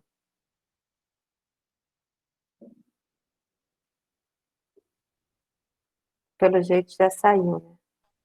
Professora, Oi. eu tenho uma dúvida sobre a questão da alocação. Uhum. Quando é que a gente tem que separar os processos e quando que faz a alocação? O que você diz pela tua experiência? Então, quando na minha experiência, assim, de o que a gente precisa na prática, né, de quando você faz esses estudos, assim, quando são estudos não tão gigantescos, complexos, né? Uma coisa por exemplo, numa empresa, quando, por exemplo, a Braskem quer fazer a ACV da produção deles em Duque de Caxias, aí a primeira coisa que eles vão tentar fazer, né, que isso é um pouco que a ISO pede, você pensar na subdivisão, você vai tentar subdividir todos esses processos que acontecem para evitar, né, o entendimento da coprodução, que quando eu olho a planta como um todo, Ali sai polietileno, eu acho que polipropileno, eu acho que lá é só polietileno e polipropileno, se não me engano. E aí, eu teria que fazer uma alocação. Mas espera aí, vamos primeiro ver até onde a gente consegue fazer uma subdivisão dos processos, né? Porque esses dois não saem do mesmo reator. Então, primeiro eu vou fazer a subdivisão. Até um ponto em que, assim, tem que ver se você consegue fazer essa subdivisão totalmente. Aí, no caso, não precisa fazer a alocação. Quando a gente tem esse processo da destilaria, né, onde não tem como você fazer uma subdivisão total, porque a gente tem processos que pertencem a todos os produtos, como, por exemplo, a moenda, né, numa destilaria de etanol, a cana passa pela moenda, ali o melaço que sai daí vai para todos os outros produtos, então ali não consigo mais fazer subdivisão, eu vou ter que fazer uma alocação. E nessa alocação, você tem várias possibilidades de pensar. Eu posso pensar numa alocação física, numa alocação econômica, numa alocação que se chama causal, quando você acha que nem a física nem a econômica faz sentido. Isso quer dizer o quê? Você olha o impacto ambiental da moenda, né? Quanta energia ela gasta, isso geralmente leva a impacto, né? Todo o maquinário também, qual é o impacto da cadeia do maquinário, e você vai então dizer, o meu produto A, que é o etanol, gera, por exemplo, 60% da minha renda, meu produto B, que é a energia elétrica, gera 30%, e os meus outros coprodutos geram 10%. Então, eu vou alocar o impacto ambiental que é provocado pela moenda, por 60% vai para o etanol, 30% para a eletricidade e 10% para os outros coprodutos. E essa alocação, então, como vocês veem na própria base EcoInvent, ela é muito usual trabalhar com alocação, porque essa ideia de você pensar em substituição, expansão do sistema, não quero nem entrar agora muito em detalhes, né? A gente até tocou nesse assunto agora pensando na base consequencial, isso é muito complexo e na prática muito difícil de se fazer. Até quando a gente pensa assim na moenda, como é que você ia pensar numa substituição? Isso não faz sentido para esse exemplo. Então, a alocação é alguma coisa que é muito comum. Eu até vou mencionar uma discussão que eu tive ontem com relação à alocação e como é difícil, assim, às vezes tomar uma decisão, né, como fazer a alocação, que foi o caso que a gente discutiu ontem. A gente fez uma avaliação de ciclo de vida de sabão artesanal, ou shampoo artesanal em barra. E esses shampoos artesanais, eles trabalham muito com óleos essenciais, e esses óleos essenciais, a grande parte é produzido a partir do setor de produção de laranja no Brasil. E a produção de laranja, ela acontece em grandes monoculturas e traz muito impacto ambiental, na verdade, para o país. Aí, a gente estava olhando, né, tudo bem, então os óleos essenciais derivam, assim, dessa mesma produção, a produção de suco de laranja. E como os óleos essenciais são muito caros, eles fazem, para quem faz parte, né, para quem vende também óleos essenciais, 40% da renda deriva da venda dos óleos essenciais, né? Então, é uma coisa muito grande. E aí a gente ficou discutindo que tipo de alocação, então, a gente faz, porque o óleo essencial, ele é atrelado a essa produção da laranja, a gente sabe que a produção em monocultura da laranja tem um impacto ambiental grande. Quanto desse impacto ambiental a gente deve agora atribuir à produção do óleo essencial? Isso virou uma discussão muito grande, porque a gente tentou inicialmente uma alocação econômica e colocar ali 40% do impacto ambiental, então, para o óleo essencial. E aí, de repente, quase todo o impacto ambiental da produção do shampoo artesanal deriva do óleo essencial, ou seja, da produção de laranja, que é uma coisa que parece fazer pouco sentido. E aí, discutindo para lá e para cá, chegamos, assim, à conclusão que uma alocação econômica não faz sentido, né, porque o mercado da laranja é muito maior, né? O mercado da laranja, as pessoas do suco da laranja, é muito maior, e só uma pequena parte realmente também faz parte desse setor de óleos essenciais. Então, fazer realmente uma alocação econômica do setor como um todo não corresponde assim com a realidade, porque afinal só se usa resíduo da laranja. Então, mas o que eu quero dizer com isso? A discussão sobre o que é o fator certo para a alocação, muitas vezes não é trivial. E você tem que pensar bem, realmente, assim, para não ser injusto com nenhum produto e justificar bem no estudo. Mas a gente não tem um certo e um errado.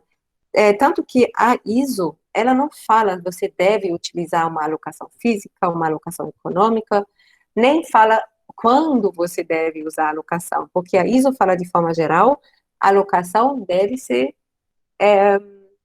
evitada.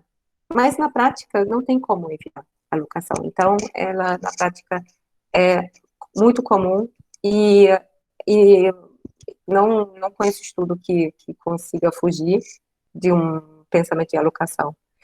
E realmente não é fácil, tem que ser muito bem discutido. Não sei se é satisfatória essa pergunta, mas é porque não tem uma resposta assim, né, de uma forma geral. A alocação também é muito caso a caso. Muito obrigada. Tem mais.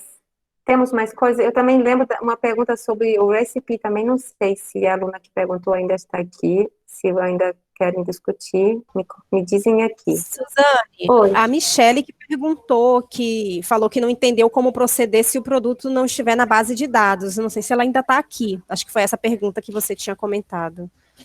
Sim, eu posso. Isso é um ponto assim que é muito comum, né? Quando você faz uma avaliação de ciclo de vida, que você usa a base, na verdade, para produtos, né, que vão mais a montante. Agora está dizendo de novo que eu perdi a minha conexão. Ai, meu Deus. Eu estou te ouvindo. Ah, é? Ah, então tá. A minha tela ficou preta, mas eu vou falar então com a tela preta. Então, tá ótimo. Vocês ainda conseguem ver minha tela também? Sim, a tela do programa, né? Maravilha. Então, o que acontece? Você tem aqui uma série de processos, né, já pré-modelados. Agora, eu, por exemplo, quando eu quero modelar a fralda descartável, eu preciso de vários produtos que não estão modelados aqui. Por exemplo, superabsorvente.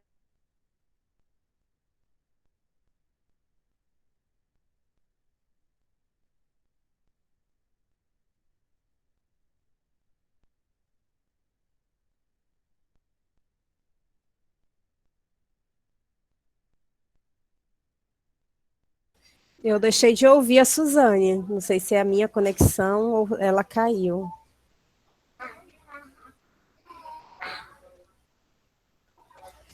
Eu vou falar com ela, gente. Quem tiver compromisso, a gente sabe que algumas pessoas têm, e já o período oficial, digamos assim, a duração oficial já terminou. Quem colocou o nome para emissão de certificado, está tudo ok. Quem tiver disponibilidade de tempo e quiser permanecer na sala, ela vai voltar, tá bom?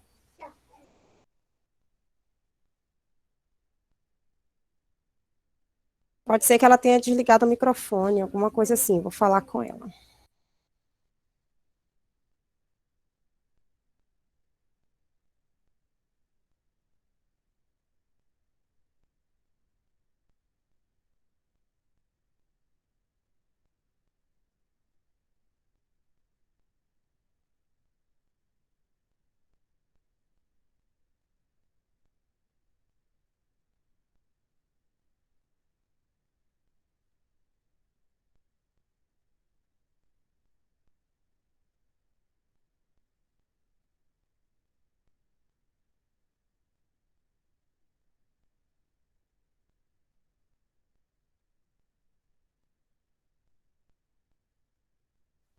Pronto, gente, voltei. Ótimo. Eu avisei que quem tiver problema de horário, né, fique à vontade, mas que você pode continuar também, Suzane, quanto vocês quiserem, tá? A sala vai ficar aberta Podem Não, continuar. maravilha. Eu estou aqui disponível para todas as dúvidas que surgirem.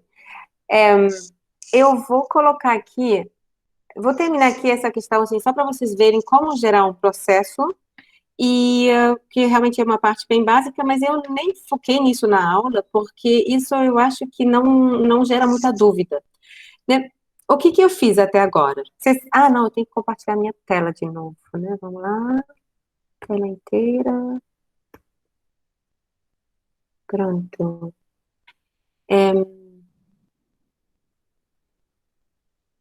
Então, eu vou fechar aqui tudo para não gerar confusão.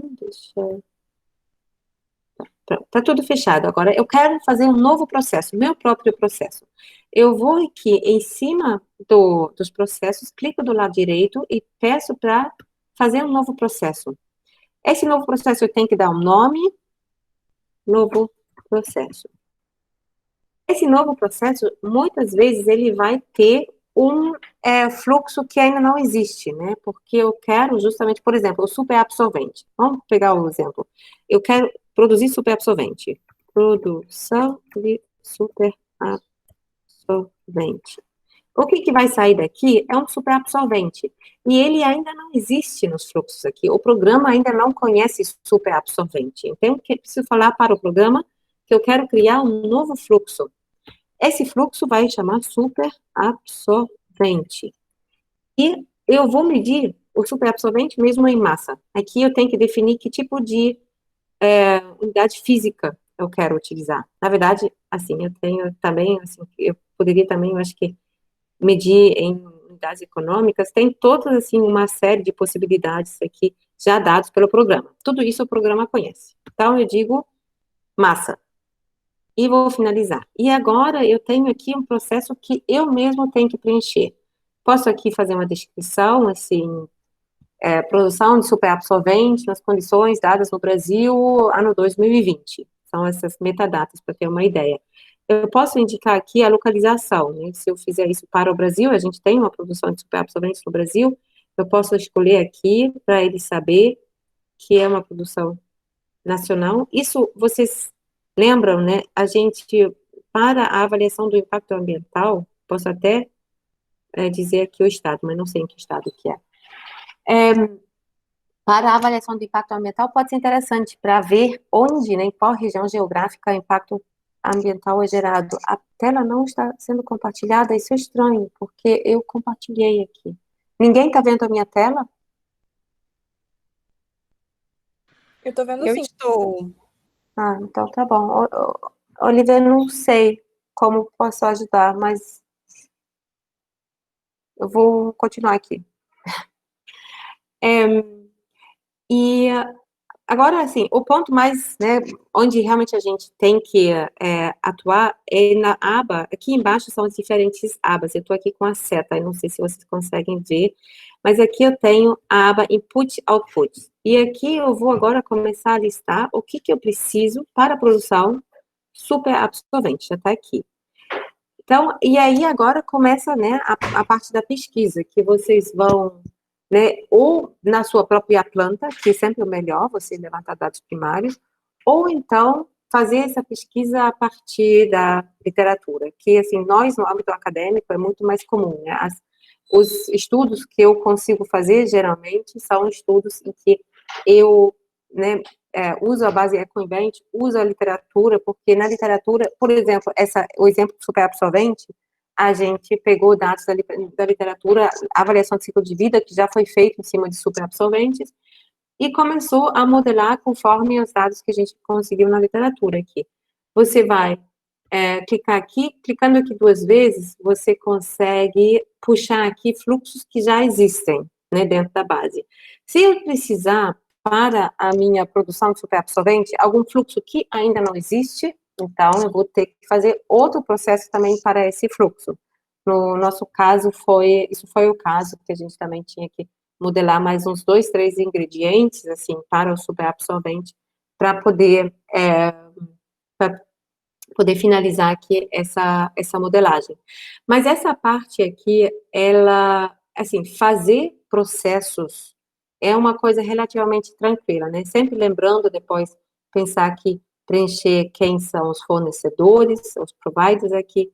Mas aqui eu acho que não tem muita dificuldade. É muito mais a questão metodológica, né, de como você faz da forma certa. E a gente também tem que admitir, né, quando no meio acadêmico, né, os nossos estudos de ciclo de vida, geralmente a gente tem que chamar de estudos preliminares, né, porque a gente raramente, né, tem essas parcerias com empresas para fazer levantamento de dados primários. E então os levantamentos assim a partir da literatura são mais grosseiros, né, especialmente do que a própria modelagem da EcoInvent. Então, nesse sentido, a gente tem limitações ali metodológicas, né, que a gente sempre tem que ficar muito atento, né, o quanta certeza nós temos nos nossos estudos. Mas essa parte, então, da geração de processos, tal, no programa, eu acho que é bem tranquilo, não tem muitas questões. Um ponto que talvez eu ainda quero enfatizar aqui, vocês lembram, né? Assim, aqui a gente, vamos supor, eu preciso de etanol para o meu superabsorvente. O que eu faria? Eu posso aqui utilizar esse filtro e começar a escrever etanol, etanol. Aí já vão aparecer, assim, algumas pastas onde eu tenho metanol. Eu posso agora entrar aqui, Liquid and Gaseous Fuels from Biomass, e aqui eu tenho etanol a partir da fermentação. E eu quero chamar a atenção a vocês, eu tenho também etanol aqui. Eu poderia procurar, vamos lá, etanol. Se eu puxar esse etanol, faz sentido ou não faz sentido? E por que não faz sentido? Qual é a pasta de onde eu estou puxando esse etanol aqui agora?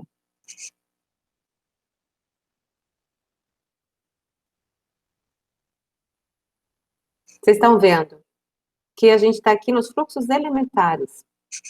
Então, eu não devo puxar esse etanol. Aqui, olha só a pasta, emissão para água. Então, quando eu quero etanol como um ingrediente para a minha produção, eu tenho que, óbvio, puxar esse etanol aqui a partir da produção. Foi isso aqui.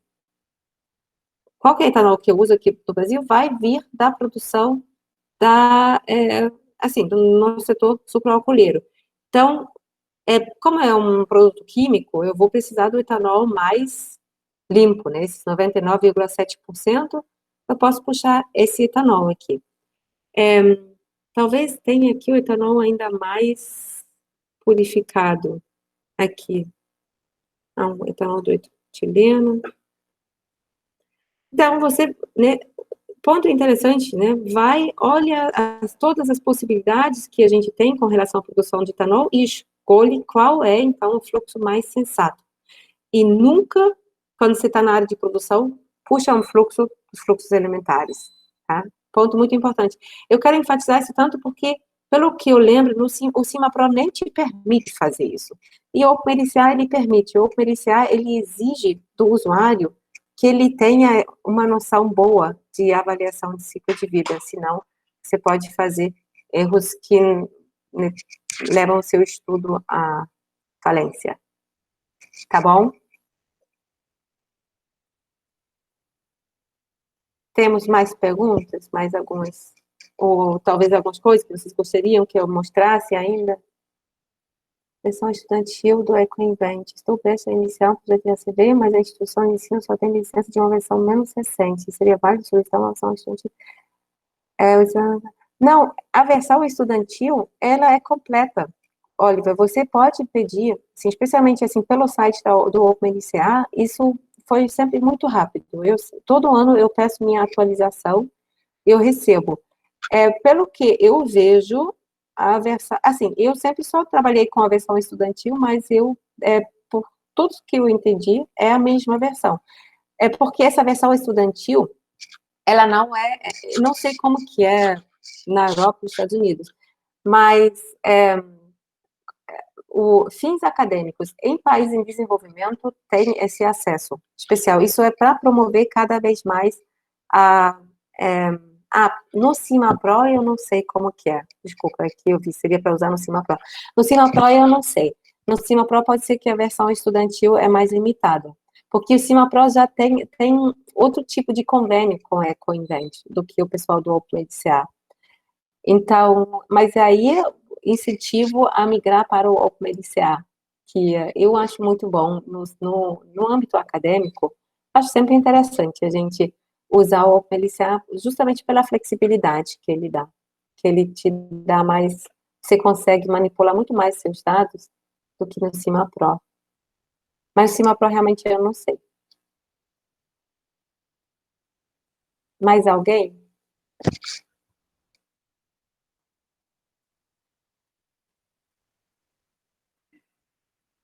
A gente vai dar uma disciplina, provavelmente, eu acho que deve iniciar em março.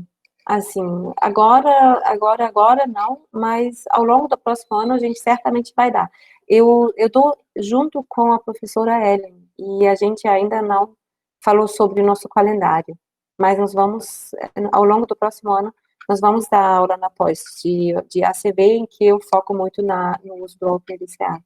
Aí temos muito mais tempo para discutir tudo que foi exprimido nesses 2 dias.